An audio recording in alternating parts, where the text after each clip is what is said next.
What's going on, Falcon fan? This is your boy Ricondo coming back at you with another video. And today, of course, we're talking about the keys to victory for our Atlanta Falcons against the Jacksonville Jaguars in London in the Wembley Stadium this Sunday. You know, hey guys, we got to get back on the winning track. That's what it's all about. Like I said, we moved on from the previous game. No more talking about that. You're not going to win them all. We learned from that. We always said that the team you are, and in the first quarter of the season, you don't want to be the team in the second quarter. In the third quarter and the fourth quarter, you want to be playing your best football towards the end of the season. So we got to tip our hats off, and that's what we're going to do. Keep moving forward, learn from what went wrong, and let's get on to this next game. So the guys, quick rundown today. Of course, just like every week, I'm gonna go over the injury report for both teams, see who's in and who's out, who potentially be in, potentially be out for this week. We'll get into the offensive keys, the defensive keys, the special teams, and then at the end, I'll talk about, just playing overseas or international game for our Atlanta Falcons. They played back in 2020, Arthur Smith first season. Of course, Matty Ice was still here. Um, and we went over there and got a win against the New York Jets in that game. So hopefully we can have the same results. But got to put the work in first. Make sure you guys get there. They're leaving on Thursday tomorrow. Getting there early Friday morning, getting a practice in. Trying to get into the routine and things like that. So guys, with that being said, let's go ahead and get into the injury report for these Atlanta Falcons and the Jacksonville Jaguars, of course. So of course we'll start with the opposing team's injury report for today. And it's pretty clean. It's definitely unlike last week. When the Detroit Lions had a lot of guys on injury report, the Jacksonville Jaguars are sort of like the Atlanta Falcons, pretty much healthy. They do have Zay Jones that didn't practice today. Of course, also Devin Lloyd is another guy, the inside linebacker that didn't practice. So it'll be interesting if those guys are going to be able to go on Sunday. Play two big guys in their on the offense and the defensive side of the ball. So we'll keep an eye on Zay Jones and Devin Lloyd for the rest of the week. In the injury report for the Atlanta Falcons, only two guys on the injury report today. Of course, Cordero Patterson was limited today. Hopefully, he can get back full. He was limited last week. He didn't practice on Thursday, limited again on Friday, and then he was questionable and did not play. So don't know, how severe their injury is. Arthur Smith still kind of vague on it, but it'd be good to get CP back into the fold, add another weapon to the offense, to have the defense think about more things that they will have to, to scheme and prepare for with a guy like Cordero Patterson. Of course, Calais Campbell was on his rest day today. So those the only two guys on the injury report for Atlanta Falcon. We all know that we lost Troy Anderson to the injury reserve. Didn't put him down as season ending injury. So depends on the procedure he's going to have, the surgery, and if he's going to be able to make it back. So we'll just have to see how that factors in for Troy Anderson. However, we talked about it yesterday. Nate Lemon come in, guy who played really well for us in week 2. I don't think that's going to be too much of a big issue when a guy like Nate Lemon takes over for Troy Anderson. Maybe some concerns this week because of the opponent we're playing. I'll talk about that in just a minute with some of their offensive weapons that they have for the Jacksonville Jaguars. But however, we're going to go ahead and get into our offensive keys for this week. Um, so I know I definitely said we're not going to rehash what happened this past weekend, but just looking at some of the things that did happen and what some things that we definitely got to get back to when we talking about our Atlanta Falcons offense. And I think the biggest thing that we got to do that everybody was harping on so much, we got to to reestablish the run game once again. That's got to be a must. I can't remember when the last time Atlanta Falcons didn't do well in the running game like last week. So I don't think that would be such a big issue. I just got to have more emphasis on it. I'm still big on being balanced and making sure that we can pass the ball, but one thing that Atlanta Falcons does well that they definitely has to do. So my first key this week is for the Atlanta Falcons to make sure that go back to that bread and butter and do what we do best, and that's to make sure our running game gets going. It probably needs to get going early. Just something that make sure that something that we know we can rely on any given Sunday. Make sure these guys know that all this failed, we can run the ball. So my first key on offense this week is definitely being able to run that rock. No way other way to look at it. The Atlanta Falcons got to be able to run the ball. Um, One thing that is interesting about the Jacksonville Jaguars is that they're really good on third down defensively. They hold their opponents to a real low percentage on 15 for 40 on third down these first three games. So that's really good for their defense getting off the field on third down. So with that being said, my second key for Atlanta Falcons is definitely has to be good on third down. We got to be able to, have those sustained drives, keep our defense fresh. Um, Being able to just get that first down, something that, we definitely weren't able to do last week. We got to start off fast, but getting that first down. Now, of course, we talk about third down. It always really depended on the first two plays as well. First and second down is always important to get us into short and manageable downs.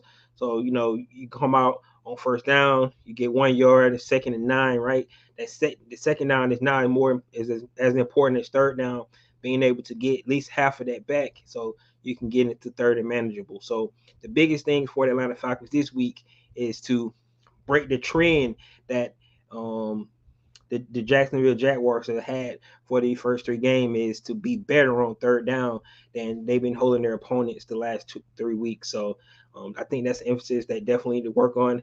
I think Thursday, which is tomorrow, is usually where the Atlanta Falcons work on that third downs, you know, plays and things like that. They need to really hone in on those today, tonight, and make sure they come in tomorrow and really lock in on the third downs because I think that's going to be a big important. I think if we look at this game, if you look at our third down percentage, how many first downs we get, that's going to be the key for this game. And then the last thing, I don't think it's a secret. Probably could have been the first thing, but on offense for us this week, we definitely 100% need to be able to protect the passer. Um, I think the it's out on the streets now. They got to remember they know how to attack the Atlanta Falcons is to get in the pass rush. So they want to try to get us in those obvious passing situations. That's why the running game is important. That's why you get in good third and manageables so you can lessen their pass rush. But one thing that we got to do, and something that the Atlanta Falcons definitely has to figure out, soon, is to be able to protect the passer. It's not all on the offensive line. Desmond Ritter does have to do his part and be able to navigate the pocket, be able to get rid of the ball when he needs to, um, and get the guys in the correct play. But at the same time, I think we all have seen the lack of time that Desmond Ritter has had in the passing game. Um, you just look at what the Lions was able to do this past weekend. That's probably one of the worst things I've ever seen for Atlanta Falcons from the offensive line in a while. Kind of gave me some flashbacks when we had Matty Ice here, but definitely, I think my third point, I think everybody would agree, would be to make sure that we protect the passer for our young quarterback. It's a must. So guys, we can do those three keys.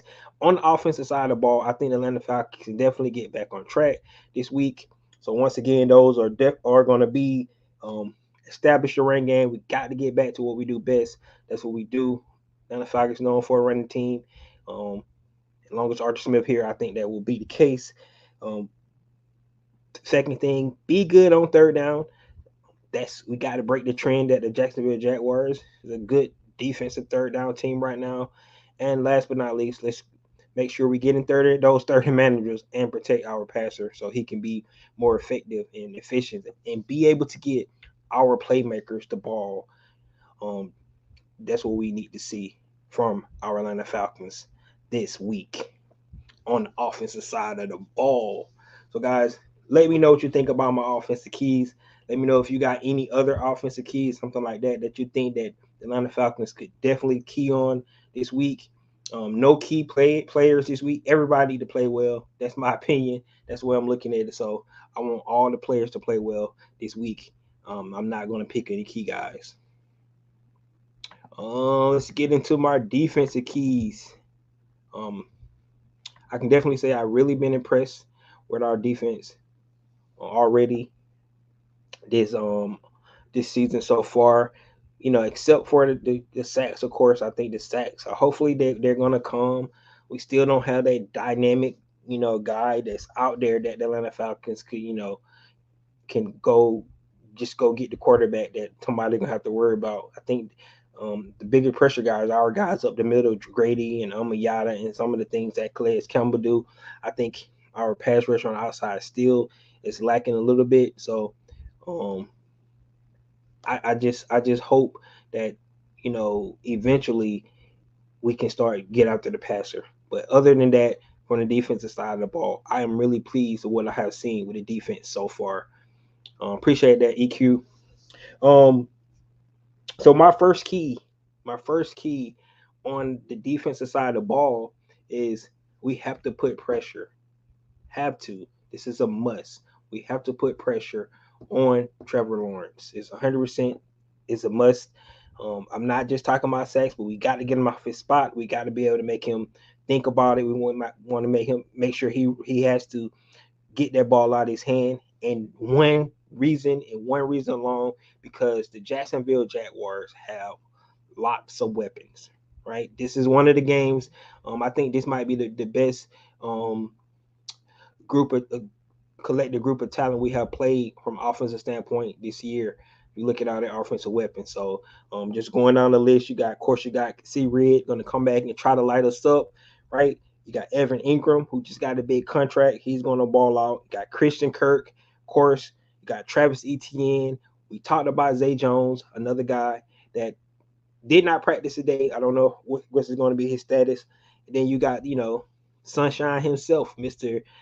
Trevor Lawrence. So we got to be able to get out there all these playmakers that the Jacksonville Jaguars got. And it starts with the quarterback. We can get them off their pressure. We know they're going to pass the ball. So that's one of the things that we definitely got to look at. So that's my first key. Pressure the quarterback. Make sure that that's something that we have been doing very well over these first three games. I think that needs to continue this week, and I think we have opportunity to do some really good things if we are able to do that for our Atlanta Falcons. The second thing that we definitely need to do from a defensive standpoint is stop the run. Right, they're only averaging 80 yards a game. This should not be where they have a breakout game against our Atlanta Falcons. We were really good so far in stopping the run this year. I think that needs to continue. Like I said, the Jacksonville Jaguars only are averaging 80 yards a game, so that's something that we really need to take advantage of. Make sure that we don't let them have a breakout game. Stop the run, continue to stop the run, and then of course, stopping the run, get those guys in third and long, and we'll be able to put that pressure on the quarterback. That's our goal. That should be our key. That's what we're going to do. And then I talked about how their defense been able to keep teams really have a low percentage on third down, where their offense is even worse. Their offense is even worse on third down. Right now, their offense is 11 for 37 on third down. So once again, this is not the game where we want them to come out their shell and start to play better on third down. We want to continue that trend up for them. We don't want them to say Atlanta Falcons was our get right game to come to increase our third down percentages. No, we want that to stay where it's at. That's really bad. 11 for 37 on third down this season for the Jacksonville Jaguars. So we definitely want to be able to take advantage of that. And if we do that, guys, I really believe that the Atlanta Falcons can come away with a win. It's really hard to sack. Trevor Lawrence only been sacked 5 times, so it's not like Line gives up a lot of sacks anyway. But I think getting the pressures, like I said in that first key, definitely going to be important. Stopping the run, we don't want them to get out what they've been doing. Continue doing what you're doing. 80 yards a game, that's all you can muster. Even less than that would be great, right? And then we don't want them to get good on third down, guys. 11 for 37 on third down this year alone in the 3 games they have played. That's where they need to stay. Right? We do not want the Atlanta Falcons to be the start to be known as the get right team when teams um, be looking like they need some work in some areas and then they book the trend against us. Detroit came in with having like 1 or 2 sacks and they got 7 in 1 game. We have to stop that. It stopped last game, so we do not want to be that team. Everybody started saying that we the get right team, right? So 11 for 37 on third down. Let's keep that at that percentage this game. We do not want them to break out in the run game, and we definitely 100% needs to put pressure on Trevor Lawrence. And Chris says, I can't believe how bad the line is playing. Me either, man. You know, one thing about our offensive line, which is really interesting, is that every offensive lineman on that line is graded like 20 to 30% worse than they was last season, right? And the question is why so much drop off. Now, you could contribute to the fact that a guy like Marcus Mariota, he was a one read guy, so he wasn't sitting in that pocket. He was getting out, he was screaming. So, sometimes you have a quarterback that ways not trying to pass the ball and don't look down the field and try to read defenses, and they make the offensive line look better than what it was. So is that the case? I don't know. Desmond Ritter's trying to sit in the pocket. He's trying to be a passer, and he's getting, you know, he getting punished for it. A guy like Marcus Mariota was getting out the pocket. He was making the offensive line look better. Maybe that could be the case. I'm not 100% sure, but they all are playing worse than they played last season. Of course, Matthew Bergeron is a rookie who did not have a good game against the Detroit Lions either. But they all need work. I think they know that. I know they have looked at the film. One thing about sports, right? And a lot of these guys, especially in this day and age, when you think about the social media age and how people um just get criticized so much, right? And with the mental health and things like that, can these guys take it? Because I mean, it's just a lot of ridicule from guys, man. Like if a guy go out and play a bad game, and you don't know what's going on in that kid life or whatever, but you just go out and bash him, right? But the fact is, when you look at game film, any sport, it tells what really happens. It tells you played well or you played bad, right? So um, it just comes with the territory, especially playing quarterback. So if you go out, and, you're gonna get scrutinized either way. I mean, think about it. A guy like Matt Ryan, how successful he was, his entire 14 um, you know, year career in Atlanta, and he still got criticized, by some of the fans. I mean, it's just that simple. I mean, we got talking about a guy that's 7 or 8 all time in passing yards and touchdowns, and the top 10 in touchdowns. So it's amazing. You know, it doesn't matter how good you play. These guys got to have the the mindset to block all that stuff out. But at the end of the day, you're looking at film. If you're looking at tape, it doesn't lie. So these offensive linemen, right? They can say what they want to say. You can say the quarterback, you said this, but you go out and look at the play, and it's 1-on-1, mano man on man, and you miss your block, right? You got beat, and there's no other way to look around it. That's the way it is. That's what happened. So at the end of the day, that's what we have to think about when you looking at things like that. All right, guys. My last key definitely going to be for special teams, and it's going to be a little bit different this week when I talk about special teams. It's 100%. It's a little different because um, special teams need to play better, right? Usually I come out and say we need to get field position. That's one of my keys. Always going to be one of my keys is make sure we establish field position. I thought we played really bad field position football against the Lions last week. So that's one of the things we definitely have to factor in this week is field position. But my second key, I think, is one of the reasons is because we have to be, better in the return game. I think the fact that we underestimated how important a guy like Avery Williams was to us.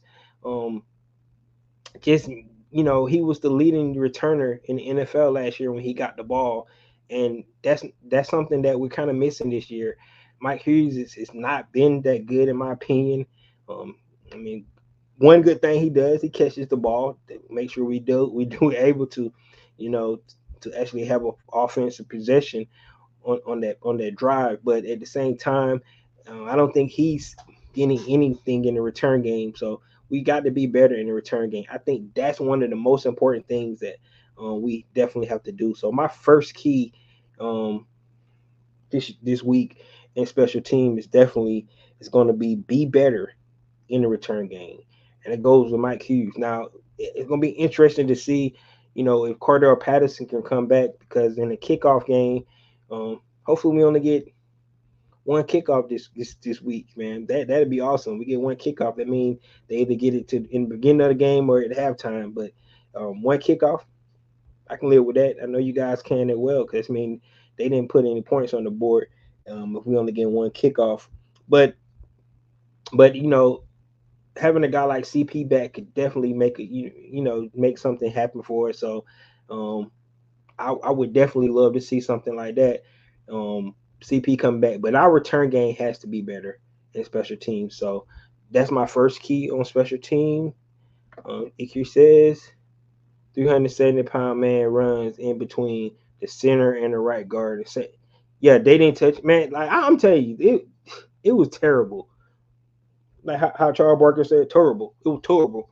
But it was bad, man. You just they got to be better, man. It's just that simple. And I really believe, going out and signing Storm Norton yesterday is a wake up call. Archie Smith said, we just coming in trying to make sure that, but they signed him for a reason, because they let Caleb McGarry know, yeah, we paid you, $33 million, but we still to sit your ass on the bench. That's basically what they're saying, because it's all about the production. Like I said, the tape doesn't lie, right? If you can't get it done, it is what it is. You got to go sit over there beside the coach, man. It's just the bottom line.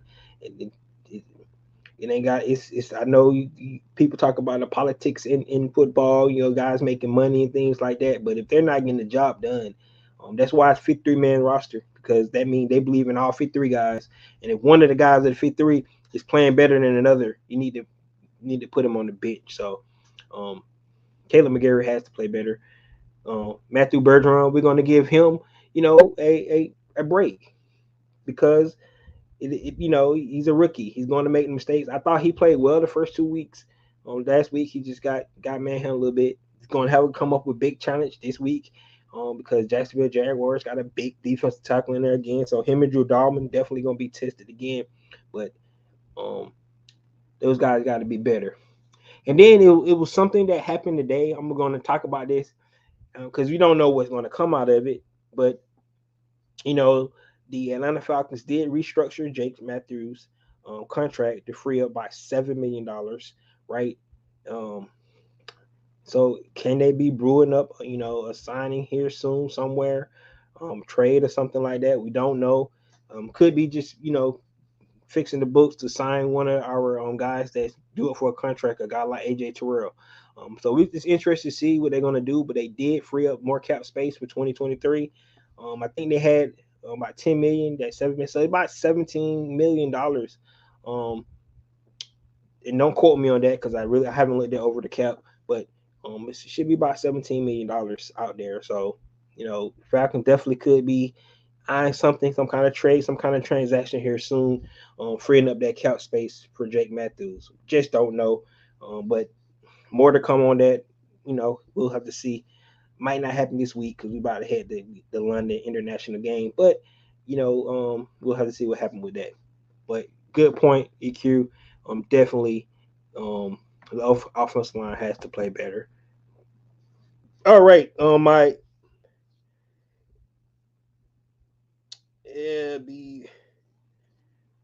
my second point on special teams is Young Way Cool, man. Let's go, bro. You gotta be 100% on kicks. 100% coming to last week game. Missed a big. I thought that was a big momentum, change for our team. Good drive, got us in field goal range, and you missed the field goal. Um, that was big for us. We definitely got to be able to be better than that. So, my second key is Young Way Koo need to make sure he's perfect. We know the Atlanta Falcons brought in the kicker. Um, Archie Smith said that was just something that they always do, bring in guys, try them out. It just so happened it was a kicker. He said he has all faith in Young Way Koo. So do I. I mean, he only missed one kick so far this season, but we don't want to start to see that as a trend. So definitely Young Way Koo. Um, I know you don't go out and try to miss kicks, so that's just dumb to say don't miss kicks, but you need to be perfect. He mentioned that he hit the turf first on that kick. That's why I went off to the left, and that's about execution and things like that. So just miss executed on that play. Um, and he also mentioned, sometimes he miss execute on plays where you know the ball goes through the uprights, right? We just didn't know, So sometimes it is what it is, but let's try to be perfect this week. Hopefully, Young Way Cook can make that happen. So, um, I got to see the highlights today. It was bad. The safety got in the backfield a lot. Yes, they got they got eight, eight, eight tackles for a loss, and Brian Branch blew up the game. So this is one of the things where um I talked about the other day on Monday when I talked about being able to pass the ball, because the whole idea for the Detroit Lions was not to let the Atlanta Falcons run the ball. We're gonna make the young quarterback beat us, right? And that was the whole idea. That's where their game plan. They thought we was gonna come out, we was gonna be physical because we are a physical team running the ball. But Arthur Smith came out, and I thought it was a good call, man. I really do. I mean, you take advantage of mismatches on the outside, one on ones and things like that.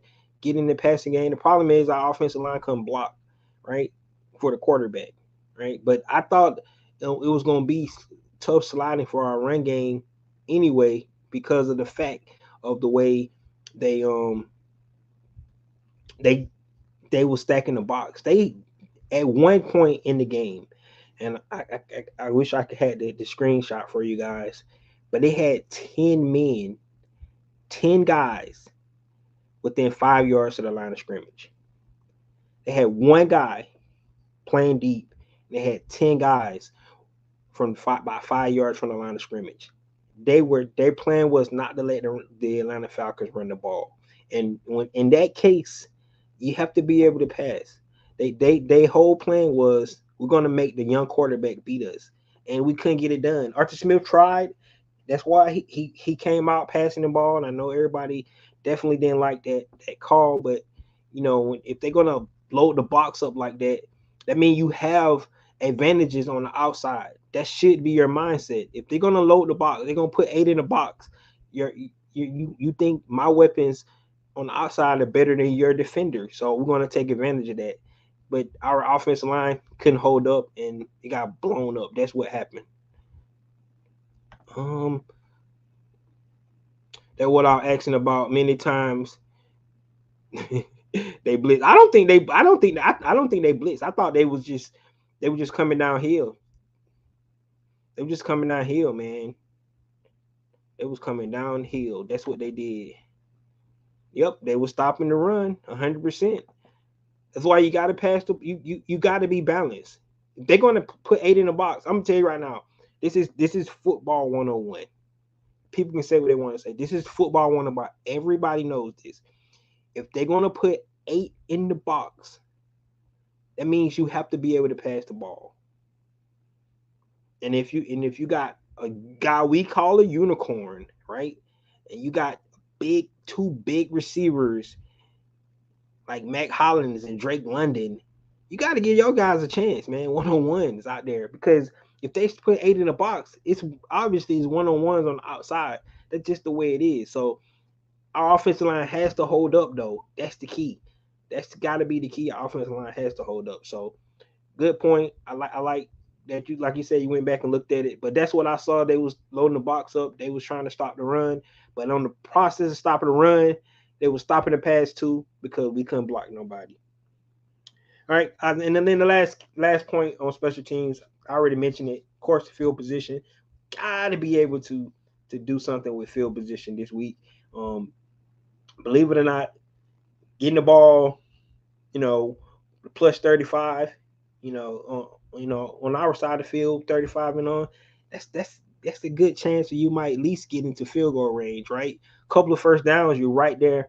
That's the way you got to look at it. So field position is always important, and then if you make them drive the distance on defense, um, you hoping penalties, um, one bad play here, bad play there, and they kicking the ball and you getting off the field. So you got to look at it that way. Field position is always important to me on special teams, and special teams play a big role into us winning or losing in games, right? So that's what could be momentum like what happened to Young Wei Koo missing the kick, right? Um, like I said, a big punt return here, big kickoff return here. All those things could shape a game one way or another. Remember last year we playing the Commanders, right? We're up in the game, right? We kicked the ball off and they run the kickoff back, right? I thought that was almost we lost that game, and that was 2 years ago. Take that back. It wasn't last year. Last year we went to DC. This year it was 2 years ago. That's when they had no name, right? There was the no name team in Washington at the time, but you know, and I was talking junk in the game because I was telling man we ain't gonna let no team with no name beat us. And guess what? Come out of halftime, kick the ball deep, and guess what happens? They run it back for a touchdown. Right? That was the same game Taylor Heineke threw at that moon ball to Terry McLaurin, and they just sat there and watched it, and he fell in his arm in the end zone like a punt return. So I know you guys remember that game, but special teams are big. So we don't want to take special teams for granted. All right, guys. The last thing I'm gonna talk about today is playing this international game that the Atlanta Falcons going to play in. And what I mean by that, terrible. That's right, man. It's right. It was terrible. All right, on international game, guys. So let's talk about this. The game is growing, right? It's one thing out of all the sports that because I like sports. I love sports. I really do. I love baseball. I'm watching the Braves now. They're on, of course. Um, I love basketball. Um, I like tennis. I like golf. I like all sports, right? But it's nothing like football, man.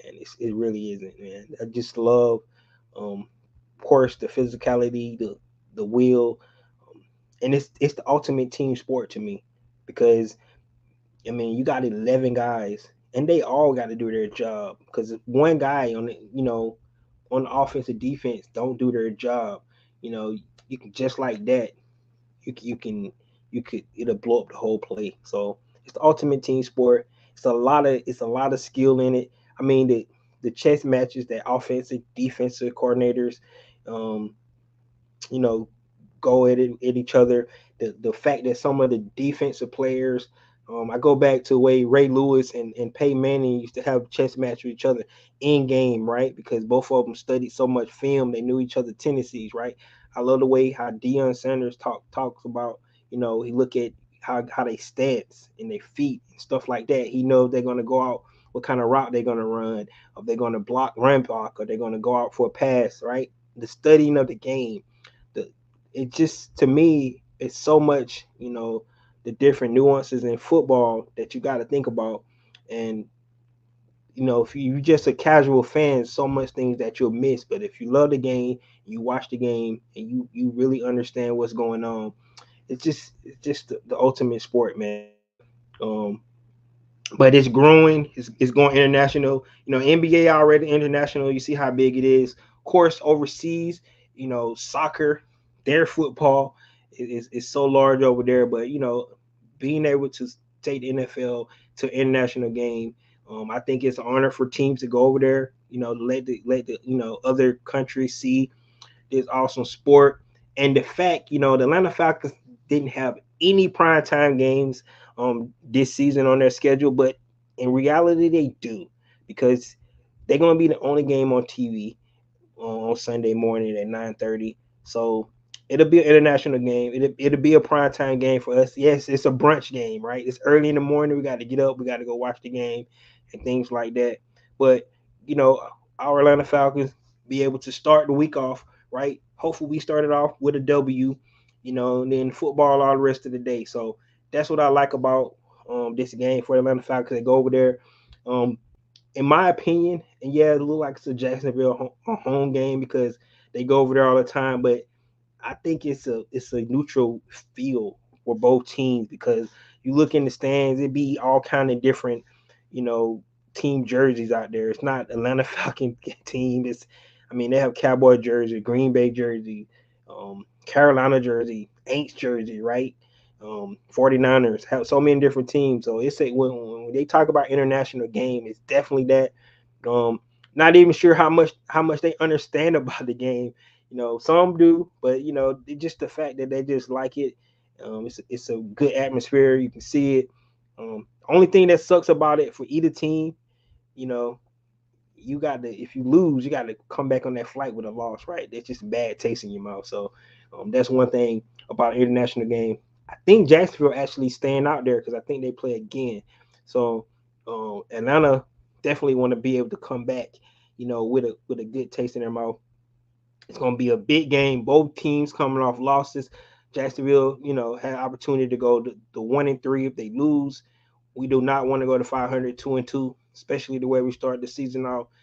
Such a high. We want to get back on a winning streak. So,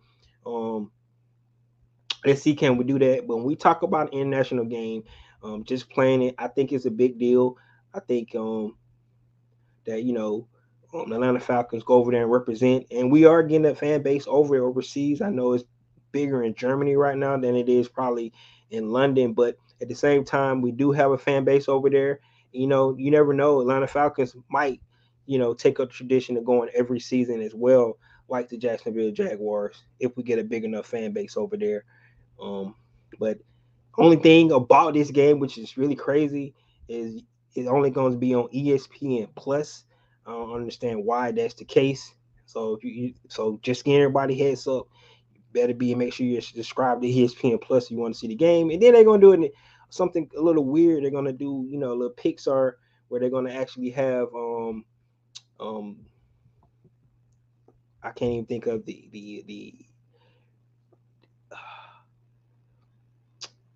you guys let me know what I'm talking about here. The and Adam Playhouse, I think was something called like that. But it's that's another way you can watch the game. But of course, if you want to watch it, make sure you go ESPN Plus. You got to get it. So you know that's one of the things you're gonna have to do. Let's see here what we got. What we got? No, football is the only sport. There you go. It is, man. Ain't nothing like football season. Anything can happen to football, win or lose. That's right. That's why it's saying any given Sunday, right? Because that's what it's really all about. Houston just put up 37 on the Jags defense, so they obviously can't stop something. Well, I just talked about it, man. We got to be able to take advantage of it. Now, what's interesting, Houston got a lot of big plays, explosive plays, so we need to be able to take advantage of that. And so once again, go back on my soapbox here and say that Desmond Ritter got to hit some passes, man, and our offensive line got to block. Like those two things to me is synonymous. Now they the same thing. Blocking the passer and hitting passes, to me that's the same thing because we haven't seen it either way so far. So that's one of the things we definitely got to see. Thank you, Toy Story. I couldn't think of it, man. Right? I could my kids they've been grown for a minute, so I forgot. I'm sorry. Toy Story, but I might peep that out because I'm curious to see what that's going to look like. The little Toy Story thing they're going to have for the game, but I'm definitely going to be watching it on ESPN Plus. So once again, just remind everybody if you want to watch the game on Sunday, you got to get ESPN Plus to watch that game, or you can watch it the Toy Story version. How early does Buffalo Wild Wings open on Sunday? I'm not sure. I'm not sure. That's a good question. Um, you better find out if Buffalo Wild Wing got ESPN Plus though. That's the kid. That's if you're gonna make sure they got ESPN Plus. You know, if that is the case. So that's one of the things that we definitely need to look at and see if they got ESPN Plus. But guys, there you have it, man. Those are my keys for victory this week for the Jacksonville Jaguars game. We definitely need to come out with a win. Now you're going over my predictions before the season, right? Um, I picked Atlanta to win the first two games. I actually picked Atlanta to lose against Detroit. Didn't expect what happened. I just thought Detroit, was on a high last season, so I picked them to win that game. I thought it was going to be a closer game for the Atlanta Falcons, but I picked the Atlanta Falcons to win this international game. So if we're going by my predictions so far, I'm looking good right now. So I expect the Atlanta Falcons to go out and get this win. So I will give a prediction for this game. Um, and I don't think it's going to be a high scoring game because, like I said, I think their defense is really solid. I think we're going to be able to take advantage of some of the things on defense. If you look at what the Texans was able to do, but if we get back to our running game, we control the clock. I can see the Atlanta Falcons winning this game 23-17. Right, so that's where I'm at right now. Um, we'll see how it pans out, but I want to see Atlanta Falcons be more balanced this week in the passing game and in the run game, but definitely 100% get back to the pass. I'll be the only one there. you, you're probably right. You're probably right, man. Probably right. It's worth watching though. Um, so guys, but that's all I have today. Um, let's go Falcons. Let's get back on the winning track. 23-17 for me, the Falcons. Atlanta Falcons can follow those keys that I provided today. If you didn't get them, if you didn't hear them, please go back to the beginning of the video to check out my keys for offense, defense, and special teams. And let's go get that win. Shout out to all the people that actually that flew out overseas this week to go see our Dirty Birds. Love that that support from the fans. I know our Falcons love it as well. Hopefully one day I'll be able to take that trip over there myself and see these guys play. I do go to another stadium every year to see our team play. This year I'm going to be going to Tampa on the 22nd, so that's what it's all about. This is your boy Ricondo coming back at you with another video. Peace.